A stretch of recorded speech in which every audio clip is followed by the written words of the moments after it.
Hi, welcome to this episode of Talking Tax with Alex. This is a quick tax law update where I'm going to cover select provisions of the Secure 2.0 Act.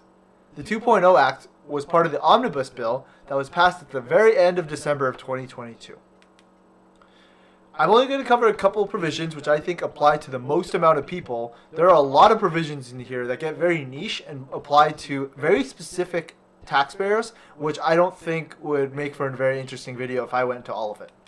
So, to start us off, I just want to talk about the expanded automatic enrollment. What does this mean? Basically, employees will automatically be enrolled into 401k plans instead of having to opt into them. So it kind of reverses the dynamic where typically employees had to opt into participating into retirement plans. Now they're going to be automatically enrolled, or the plan can be designed that way. There's other provisions such as an automatic increase for contributions. So if the employees, in their first year contributes 3 or 4%, then the subsequent years they want to automatically increase by 1, 2, 3. They get to choose what percentage, and they have to opt out of that automatic increase. There's a couple other provisions such as allowing for withdrawals within 90 days, and if there's no investment choice for the employee, it automatically gets invested according to some provisions in the law. This goes into effect as of December 31st, 2024. The second provision I want to talk about is the increased age for required mandatory distributions. So this one's pretty simple. The current age for required mandatory distributions is 72. The age is going to increase to 73 starting on January 1st, 2023, and it's going to increase to 75 starting on January 1st, 2033.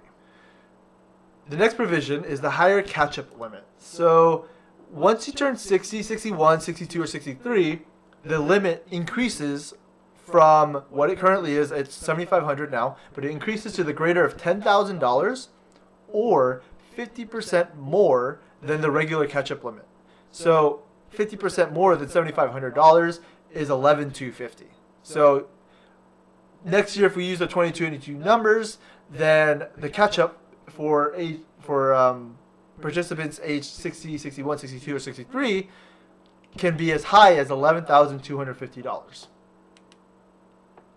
This next provision is very interesting, and it's a very small change to an existing provision where taxpayers can usually take out a certain amount of their 401k without penalty for specified expenses such as medical, higher education, first-time home purchase, etc.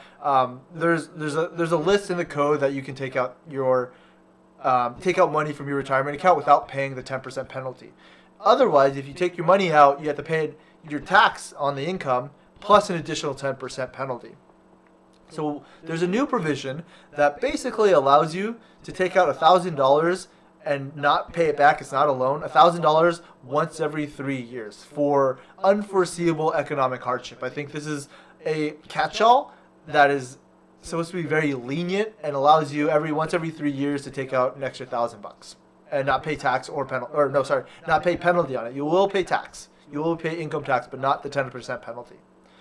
The other provision there's another savings provision in here that basically allows for employers to opt employees into a savings plan that they can contribute up to $2,500 or 3% of their salary every year, and it's post-tax dollars. So this is dollars after you pay tax on it, and you're allowed to take withdrawals out of that once every month. So it's kind of like employers can force you into a emergency savings fund in a way. It's a little weird, but we'll see how it plays out. And you can take money out of that because it's your money and you already pay taxes on it once a month.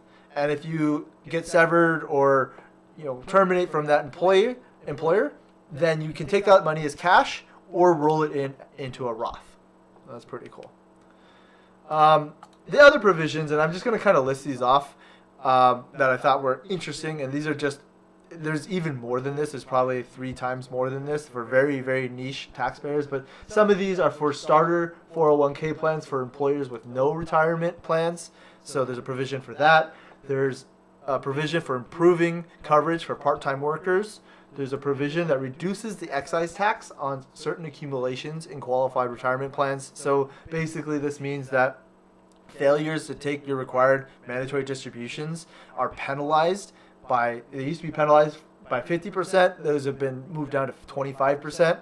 And then that penalty, that old penalty of 50%, would be reduced to 25% if you corrected it within time. So you kind of got a little bit of a break. Well, now it's going to change from the new penalty is 25%. And if you correct it in time, that relief you get goes down to, moves the penalty down to 10%.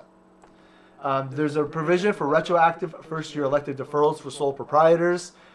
Surviving spouses can elect to be treated as an employee for the plan. And there's an elimination of additional tax on corrective distributions of excess contributions. There's a whole other bunch of provisions in here for firefighters, for government employees. It's all over the place. It's very niche, and I'm not going to cover it in this video because it would get way too long and way too specific. So my closing thought here is, if you're interested and you have a specific tax situation, please consult your tax advisor and your retirement investment advisor for more information. Both of those people should be able to help you, and they should be able to help you on your specific tax situation. So that's it for this tax update. Hope you liked it. If you did, please like the video, subscribe to the channel, and email me or comment me your thoughts. Thank you. Bye-bye.